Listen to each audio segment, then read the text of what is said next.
בשאלה הגורלית. קואקס עושים רוק'נ'רול, יש כאלה שיקראו לזה קלישאות, אני קורא לזה התכלס של הרוק'נ'רול. כל מה שתמיד הייתי אומר ללהקות, ככה תעשו בשביל להצליח ולהוציא את עצמכם מעבר להופעה פעם בחודש.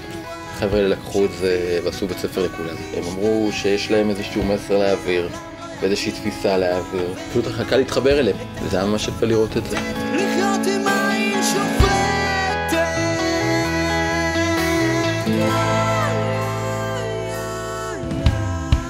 מתי תפסו? קואקס זה לייפסטייל. זה להאמין במה שאתה יכול, ולהאמין שזה יקרה כנגד כל הסיכויים ולא לוותר. לא לוותר זה הכי חשוב. זה קואקס.